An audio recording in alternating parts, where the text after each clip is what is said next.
A paz do Senhor Jesus. Vamos ao livro de Apocalipse, ou livro das Revelações. Eu louvo a Deus pela vida de cada um de vocês. Que Deus abençoe. Parabenizo pela iniciativa de estar estudando, se alicerçando na palavra do Senhor. Espero contribuir um pouquinho com vocês aí. Nós vamos fazer um resumo aqui dos 7 primeiros capítulos do livro de Apocalipse, né? Então, que revelações são essas que estão escritas aqui? Começa já definindo que revelação de Jesus Cristo. Quem teve estas revelações? Quem é o autor do livro? É o apóstolo João, o apóstolo do amor. Local e data.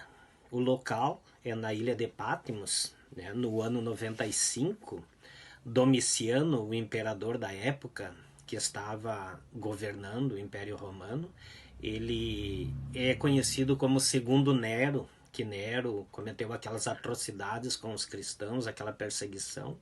Domiciano não foi diferente.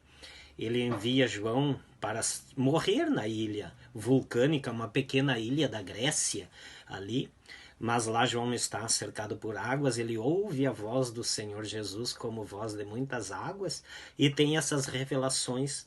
E Jesus Cristo diz a João que é bem-aventurado aquele que lê, aquele que ouve e os que guardam as coisas que estão escritas nesse livro, porque o tempo está próximo.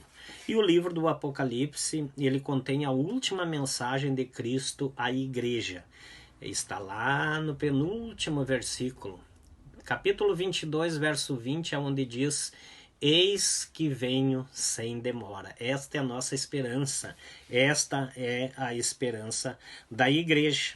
E no capítulo 1 ainda, João tem a revelação de Jesus Cristo glorificado. Diferentemente de Isaías 53, que relata Cristo como servo sofredor, o Cristo que levou os nossos pecados, as nossas dores, nós olhando para ele não via formosura alguma, era como raiz de uma terra seca. Mas João, aqui ele tem o privilégio de contemplar Jesus Cristo glorificado, aonde diz que o seu cabelo branco como a lã, da sua boca sai uma aguda espada, os seus pés como o latão reluzente, sua veste salpicada de sangue, e na sua coxa escrita Rei dos Reis e Senhor dos Senhores. Esse é o nosso Jesus vencedor, Jesus glorificado que está junto ao Pai e virá buscar a sua igreja. Então, as revelações do próprio Jesus. E ele se apresenta a João dizendo que eu sou o alfa, o ômega, o primeiro e o último, o que vive. Fui morto, mas eis que agora estou vivo para todo sempre e tenho as chaves da morte e do inferno. Que maravilha! Então vamos ao capítulo 2. Capítulo 2, João começa a escrever a revelação que Jesus ordena a ele que fosse enviada aos anjos das 7 igrejas da Ásia. Aquelas igrejas que estavam no entorno ali da Ásia Menor, 7 igrejas, que eram elas Éfeso, Esmirna, Pérgamo, Tiatira, Sardes, Filadélfia e Laodiceia. Começa então o capítulo 2, onde a revelação à igreja de Éfeso. A carta à igreja de Éfeso, uma igreja que João conhecia muito bem. João estava, até então, antes de ser exilado, pastoreando esta igreja de Éfeso. Que ali no verso 4, a igreja de Éfeso é conhecida como a igreja do amor esquecido, onde ela sofre uma advertência de Jesus, dizendo no verso 4, tenho porém contra ti que deixaste o teu primeiro amor. Mas Jesus pede que a igreja se arrependa, e todas as cartas às 7 igrejas terminam com uma promessa. Qual era a promessa para a igreja de Éfeso? Está ali no verso 7, ao que vencer, dar-lhe-ei a comer da árvore da vida, que está no meio do paraíso de Deus. Maravilha. Continuando o capítulo 2, a carta à igreja de Esmirna. A igreja de Esmirna, a igreja confessante e mártir. Uma igreja que era pobre, mas Jesus diz, tu és rico. E diz assim, que nada temas das coisas que há de padecer, eis que o diabo lançará alguns de vós na prisão, para que sejas tentado, e eles teriam tribulações. Jesus diz para a igreja de hoje, para nós, no mundo tereis aflição, mas tende bom ânimo, eu venci o mundo. Então, a igreja de Esmirna passaria e passou por tribulação, perseguição, muitos foram mortos pela causa de Cristo. E qual era a promessa para esta igreja? Ser fiel até a morte e dar-te-ei a coroa da vida.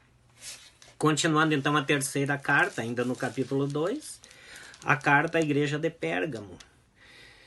A igreja de Pérgamo, conhecida como a igreja casada com o mundo. Lá no verso 14, umas poucas coisas tenho contra ti, porque tens lá os que seguem doutrina de Balaão e os que seguem a doutrina dos nicolaítas. Arrepende-te. Jesus diz que eles precisavam se arrepender, mas fazia também uma promessa a esta igreja. Verso 17, ao que vencer, darei a comer do maná escondido, e dar-lhe-ei uma pedra branca, e na pedra um novo nome escrito, o qual ninguém conhece senão aquele que recebe. Amém? Vamos à quarta igreja, a igreja de Tiatira. A igreja tolerante. A igreja tolerante. Aí Jesus se apresenta e diz no verso 20, tenho contra ti que toleras Jezabel, mulher que se diz profetiza, mas que ensina prostituição e idolatria. Dê-lhe tempo para que se arrependesse, mas não se arrependeu. Mas mesmo assim o Senhor faz promessa a esta igreja.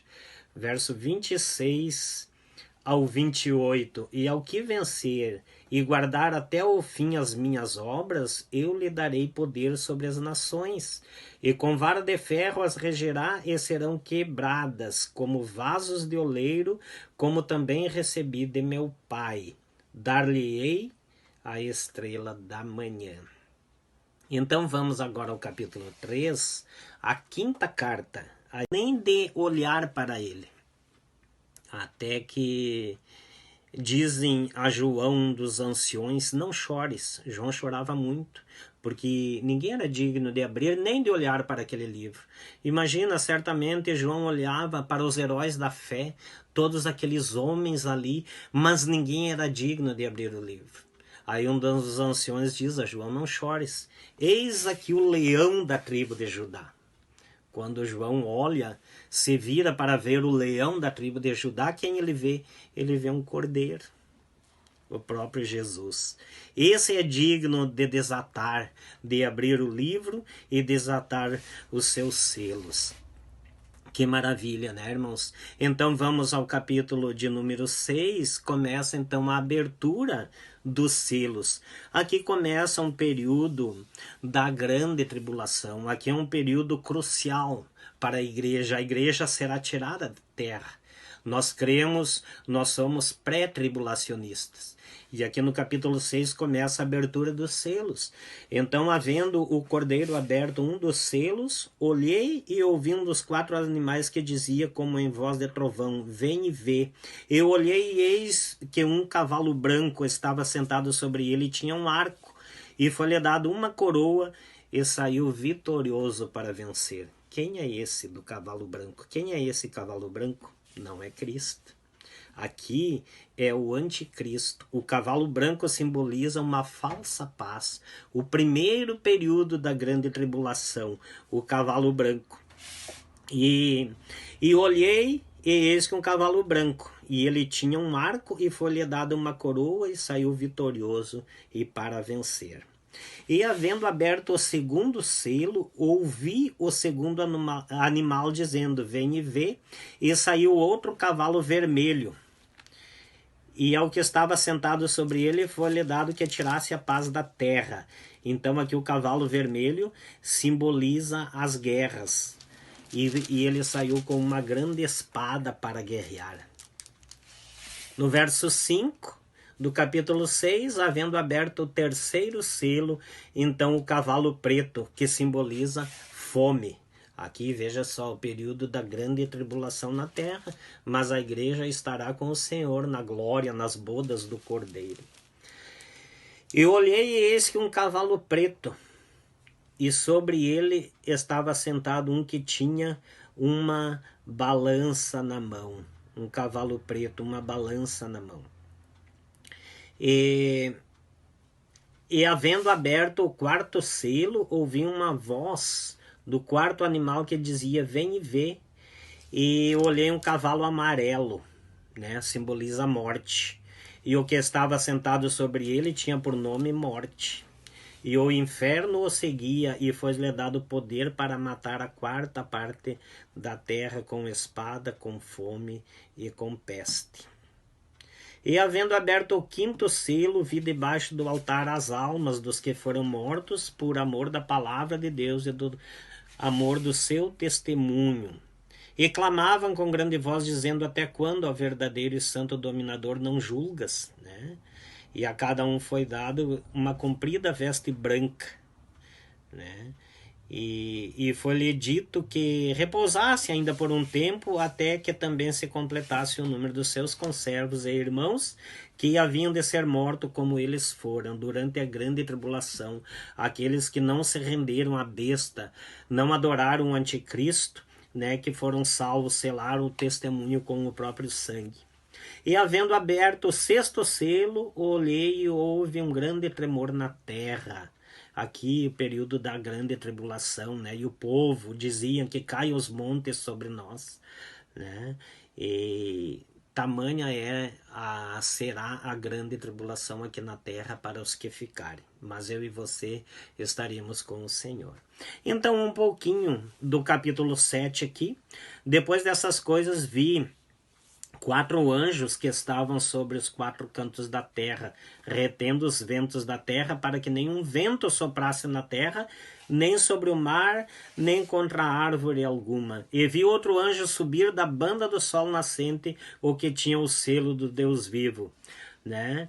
E disse, não danifiques a terra, nem o mar, nem as árvores, até que hajamos assinalado na testas os servos do nosso Deus. Aqui os remanescentes de Israel, aqueles assinalados, os 144 mil, 12 mil de cada tribo. E aí encerra o capítulo 7, o João falando da revelação dos mártires na glória, né? Olhei e eis aqui uma multidão a qual ninguém podia contar, de todas as nações, tribos, povos, línguas, que estavam diante do trono e perante o cordeiro, trajando veste branca e com palmas nas mãos. Lá no verso 13, um dos anciões me falou dizendo, quem são esses, João? E João de vestes brancas, de onde eles vieram? E João diz, tu o sabes. E o ancião responde, esses são os que vieram de grande tribulação, lavaram suas vestes e a branquearam no sangue do cordeiro. E por isso estão diante do trono de Deus e o servem de dia e de noite. Olha só. Mas para nós, meus queridos irmãos, aqui então nós paramos no capítulo 7, né, que é a nossa parte. Mas aqui, para nós, já não interessa mais isso aqui. Grande tribulação não é para nós. Nós esperamos o arrebatamento da igreja e estaremos nesta ocasião nas bodas do Cordeiro ali, recebendo os nossos galardões, aquilo que cada um de nós fez na obra do Senhor. Amém? Que Deus abençoe vocês em nome de Jesus. Começa esta igreja. Verso 26 ao 28, e ao que vencer e guardar até o fim as minhas obras, eu lhe darei poder sobre as nações, e com vara de ferro as regerá e serão quebradas, como vasos de oleiro, como também recebi de meu Pai. Dar-lhe-ei a estrela da manhã.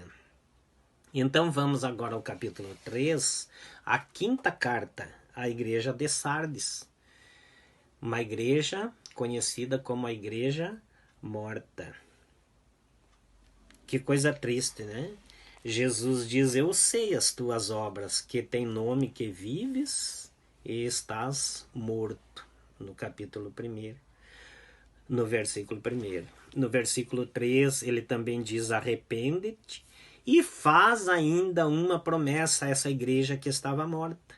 O que vencer será vestido de vestes brancas, e de maneira nenhuma riscarei o seu nome do livro da vida.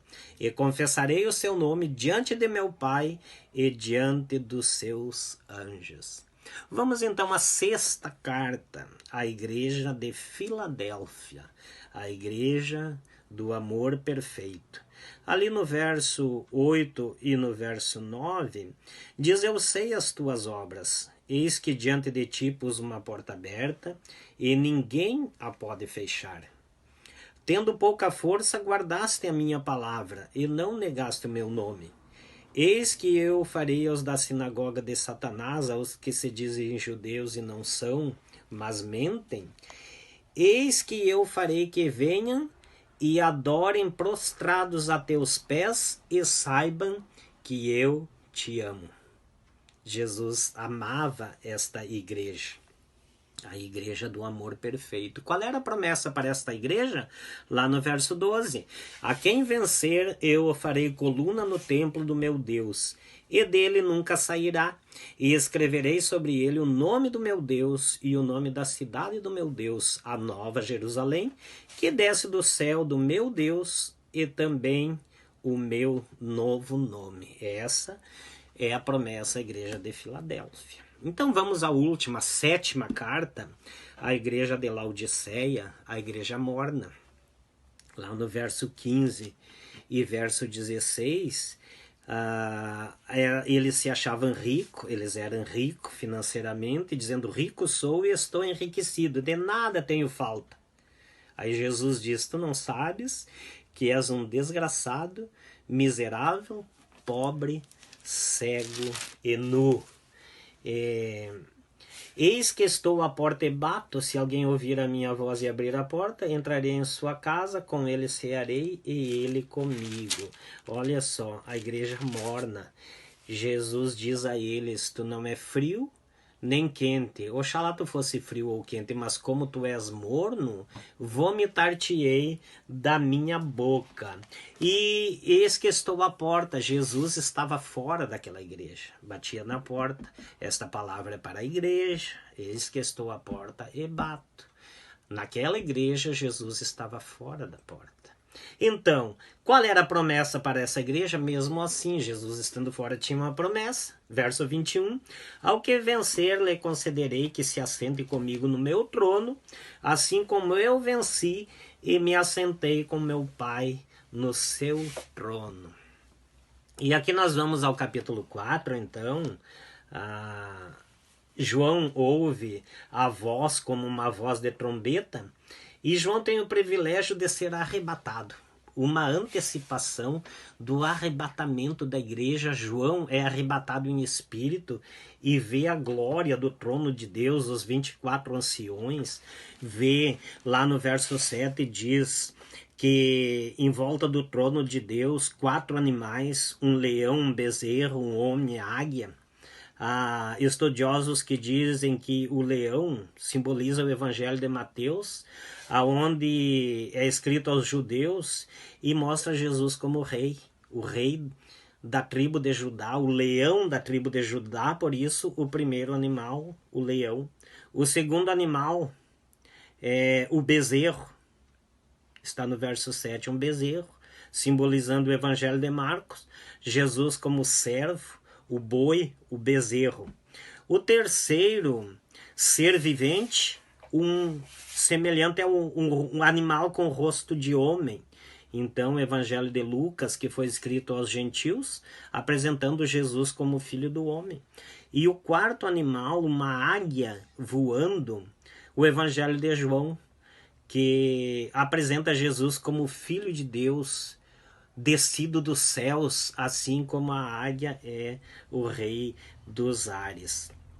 E encerra dizendo o capítulo 4, dignos é, Senhor, de receber glória e honra e poder, porque tu criaste todas as coisas e por tua vontade são e foram criados. E vamos ao capítulo 5, então, um livro selado, muito conhecida essa palavra, muito gloriosa, aonde João vê um livro selado com 7 selos. E João chora muito porque não tinha ninguém digno de abrir aquele livro, nem de olhar para ele. Até que dizem a João dos anciões, não chores. João chorava muito, porque ninguém era digno de abrir, nem de olhar para aquele livro. Imagina, certamente João olhava para os heróis da fé, todos aqueles homens ali, mas ninguém era digno de abrir o livro. Aí um dos anciões diz a João, não chores, eis aqui o leão da tribo de Judá. Quando João olha, se vira para ver o leão da tribo de Judá, quem ele vê? Ele vê um cordeiro, o próprio Jesus. Esse é digno de desatar, de abrir o livro e desatar os seus selos. Que maravilha, né, irmãos? Então vamos ao capítulo de número 6, começa então a abertura dos selos. Aqui começa um período da grande tribulação, aqui é um período crucial para a igreja será tirada da terra. Nós cremos, nós somos pré-tribulacionistas.